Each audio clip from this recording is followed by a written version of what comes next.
Hello అండి. నమస్తే. నేను మీ Manasa. Welcome back to M&M's crazy kitchen. ఈరోజు వీడియోలో చిన్నప్పుడు స్కూల్ దగ్గర పావలాకి, రూపాయికి కొనుక్కొని తినే రేగి వడియాలు రెసిపీ ఇంట్లోనే చాలా సింపుల్‌గా, ఈజీగా ఎలా చేసుకోవాలో చూపించబోతున్నాను.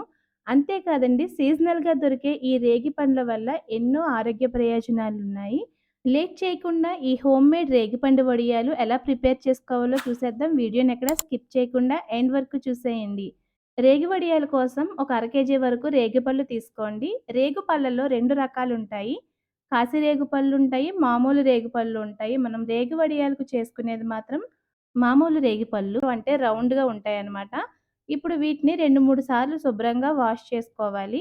ఈ రేగిపళ్ళు మనకి చలికాలం చివర్లో వచ్చే సీజనల్ ఫ్రూట్స్ అండి. ఇవి తీసుకోవటం వల్ల రక్తహీనత, అలాగే డయాబెటిస్, మలబద్ధకం, గుండె జబ్బులు, ఇంకా సీజనల్‌గా వచ్చే ఇన్ఫెక్షన్స్, డైజెషన్ ప్రాబ్లమ్స్, కీళ్ళ నొప్పులు ఇలాంటి ప్రాబ్లమ్స్ అన్నింటి నుంచి కూడా రిలీఫ్ ఇస్తుందండి మనకి రేగిపండు. సో, చాలా ఔషధ గుణాలు ఉన్నాయి. అలాగే హెల్తీ బెనిఫిట్స్ ఉన్నాయి. ఈ రేగిపళ్ళని శుభ్రంగా వాష్ చేసిన తర్వాత ఒక కాటన్ క్లాత్ పైన వేసుకొని 15-20 నిమిషాల పాటు పూర్తిగా తడి లేకుండా ఆరనిచ్చి, ఆ తర్వాత మనం నెమ్మదిగా ఒక్కొక్క పండు కూడా చేతితో చూసుకుంటూ పురుగేమైనా ఉందో లేదో చెక్ చేసుకోవాలి. యాక్చువల్‌గా రేగిపళ్ళు కాస్త తియ్యగా ఉండడం వల్ల పురుగొచ్చే ఛాన్స్ ఉంటుందనమాట. సో, అందుకని కాస్త జాగ్రత్తగా చూసుకొని పురుగుందో లేదో చెక్ చేసుకొని, ఆ తర్వాత ఫ్రూట్స్‌ని యూజ్ చేసుకోండి. మొత్తం రేగిపళ్ళన్నింటినీ కూడా ఓపెన్ చేసి చూసుకున్న తర్వాత ఇప్పుడు చిన్న నిమ్మకాయ సైజు బెల్లం ముక్క, ఒక పచ్చిమిర్చిని రోట్లో వేసుకొని ఈ విధంగా మెత్తగా రుబ్బుకోండి.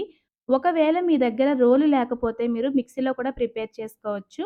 ఇప్పుడు ఇందులో ఒక టేబుల్ స్పూన్ వరకు కల్లుప్పు వేసుకొని మరొకసారి దీనంతటిని కూడా మెత్తగా రుబ్బేసుకోండి. ఇప్పుడు బెల్లం, పచ్చిమిర్చి అలాగే ఉప్పు బాగా కలిసిన తర్వాత మనం ఒలిచిపెట్టుకున్న రేగిపళ్ళని 2 సార్ల కింద వేసుకొని కుమ్ముకోవాలి. మిక్సీలో వేసి చేసేటప్పుడు మాత్రం రేగిపళ్ళని డైరెక్ట్‌గా గింజలతో పాటు వేసేయకండి. గింజల్ని అలాగే తొక్కుని సెపరేట్ చేసుకొని ఓన్లీ తొక్కు మాత్రమే మిక్సీ జార్‌లో వేసుకొని మనం బ్లెండ్ చేసుకోవాలి. అప్పుడు మనం బ్లెండ్ చేసి పెట్టుకున్న గుజ్జు, సెపరేట్ చేసి పెట్టుకున్న గింజల్ని కలిపేసుకొని వడియాల్ని ప్రిపేర్ చేసుకుంటాము. ఇలా కుమ్ముతూ ఉండగా కొద్దిసేపటికి రేగి పళ్ళల్లోంచి గుజ్జయితే బాగా వస్తుందనమాట. సో, మీరు మిక్సీలో వేసి చేసుకునేటప్పుడు లో స్పీడ్‌లో మాత్రమే బ్లెండ్ చేసుకుంటే సరిపోతుంది. ఇలా రేగి పండులోంచి గుజ్జు రిలీజ్ అవ్వడం స్టార్ట్ అయిన తర్వాత ఇప్పుడు ఇందులో చిన్న నిమ్మకాయ సైజంతా గింజలు తీసేసిన చింతపండును కూడా వేసుకొని కుమ్ముకోవాలి. ఇలా చింతపండు వేసి రేగి వడియాల్ని కుమ్మటం వల్ల రేగి వడియాలకి మరింత టేస్ట్ వస్తుందండి. ఒక 10-15 మినిట్స్ మీరు రోట్లో దంచినట్లయితే మీకు మాక్సిమం గుజ్జంతా కూడా వచ్చేస్తుంది. అదే మీరు మిక్సీలో చేసుకున్నట్లయితే మీకు 5 మినిట్స్ కూడా పట్టదండి. చాలా ఈజీగా వచ్చేస్తుంది. మొత్తం అంతా కుమ్ముకున్న తర్వాత ఒకసారి టేస్ట్ చూసుకోండి. మీకు బెల్లంలో గానీ, కారం, పులుపు ఏదైనా తగ్గినట్లు అనిపిస్తే మరి కాస్త వేసుకొని ఒక నిమిషం పాటు బాగా దంచేసుకొని, ఆ తర్వాత ఈ రేగి వడియాల పేస్ట్‌ని ఒక బౌల్‌లోకి తీసుకోండి. నేను చెప్పిన కొలతలైతే ఆల్మోస్ట్ సరిపోతాయండి. ఇంకా మీకు స్వీట్ గానీ, కాస్త పులుపు గానీ కావాలి అనుకుంటే మరి కాస్త బెల్లం లేదంటే చింతపండుని మీ టేస్ట్‌కి తగినట్టుగా అడ్జస్ట్ చేసుకొని వేసుకోండి.